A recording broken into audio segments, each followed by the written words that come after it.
ipinapakita sa atin ng Panginoon na we need to be desperate in our spiritual faith. Ang tunay na nakakilala sa Panginoon, ang tunay na may relasyon sa Panginoon, naglilingkod.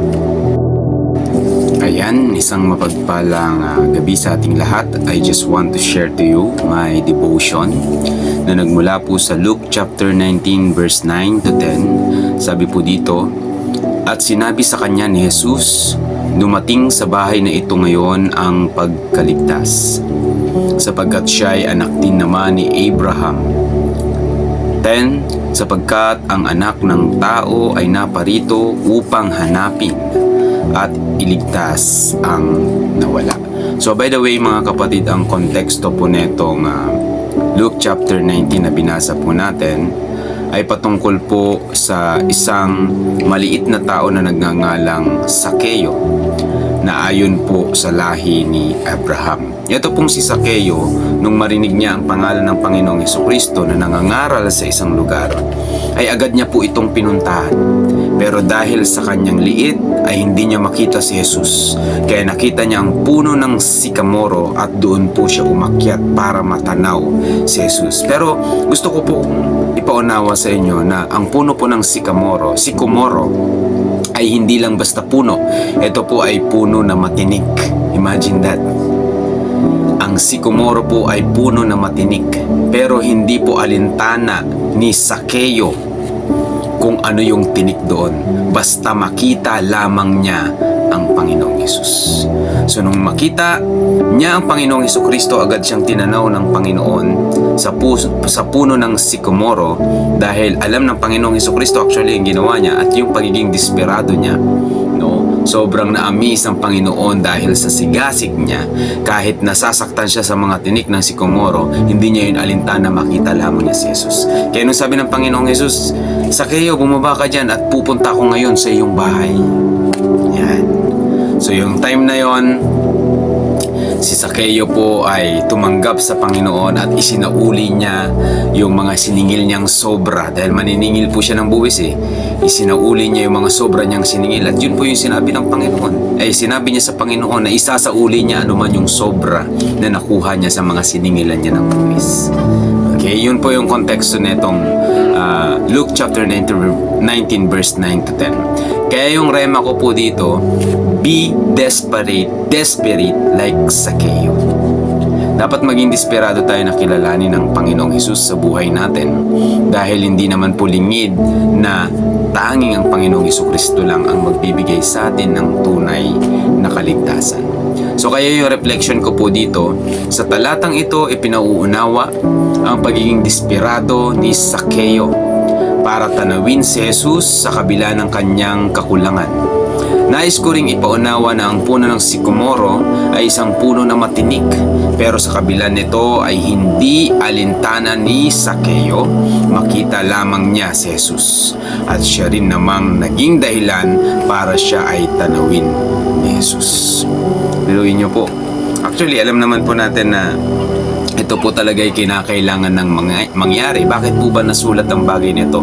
Kasi actually, ang ipinapakita po dito yung pagiging desperado ng isang taong sumasampalataya sa Panginoon. Sometimes we need to be like Sakeo, na maging desperado tayo, na kilalanin yung Diyos na nagbibigay ng buhay na walang hanggan, which is the Lord Jesus Christ, which is the way, the truth, and the life. Hindi yung basta kikilalanin mo lang siya, wala kang kainti-interes, ipapakilala sa'yo pero hindi mo pinapansin. Kailangan maging desperado tayong kilalanin siya. That's why we are building relationship to God, not a religion. Okay? So, my motivation here is, dahil sa pagiging desperado ni Sakeo, ay nabuksan para sa kanya ang kaligtasan. Grabe. Narinig niya Hindi na bago kay Sakeo ang patungkol sa Panginoong Hesukristo. Alam niya na ang Panginoong Hesukristo na to ay makapangyarihan. Kaya nung nangaral ang Panginoong Hesukristo doon sa tahanan niya, sa bahay niya, nagkaroon doon ng salo-salo. Yung mga Pariseo, yung mga matatanda kung ano-anong sinasabi sa Panginoong Hesukristo. Dahil nakikasalamuha siya sa mga taong makasalanan. Pero that time, that moment, Si Sakeo po ay nabago ang pananaw sa buhay, natutong magpakumbaba at magsisi, at inalis niya sa kanyang sarili ang pagiging mapaglamang sa kapwa. Diba? Binalik niya lahat.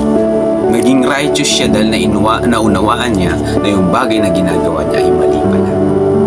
Sometimes we need to acknowledge God in our lives, not only to accept Him as our Lord, King, and Savior, but to change our lifestyle na siyang nakalulugod sa Panginoon. So kaya may application here is, alam kong ang pagiging desperado ay tanda ng isang taong may matinding pananampalataya. Kaya bilang lingkod ng Panginoon, palagi kong sisikapin na magawa ang kalooban ng Diyos in desperate way and to give the glory only in Jesus Christ's name. Yan. Maging desperado tayo. Not just like serving God for nothing, no. Sometimes, akala natin naglilingkod tayo sa Panginoon pero wala naman talaga tayong ginagawa eh. Paglilingkod ba yung uma-attend ka lang ng church? Nauupo ka at nakikinig ka? Hindi paglilingkod yun. Ang paglilingkod sa Panginoon may ginagawa. Desperado kang gawin kung ano yung kalooban ng Panginoon. Desperado kang matuto. Desperado kang magkaroon ng relationship sa Lord.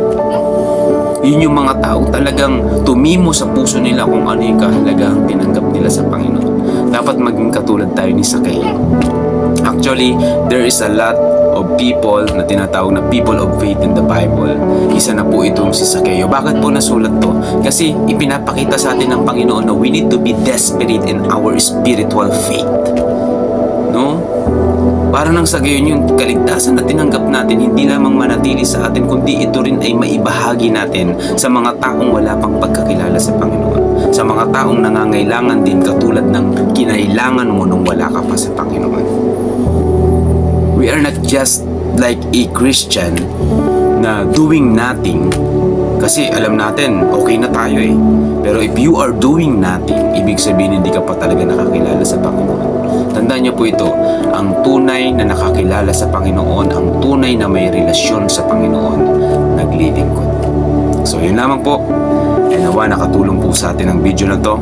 Pakishare na lang po para marami din ang makaunawa. Maligayang paglilingkod. God bless us all. In Jesus' name.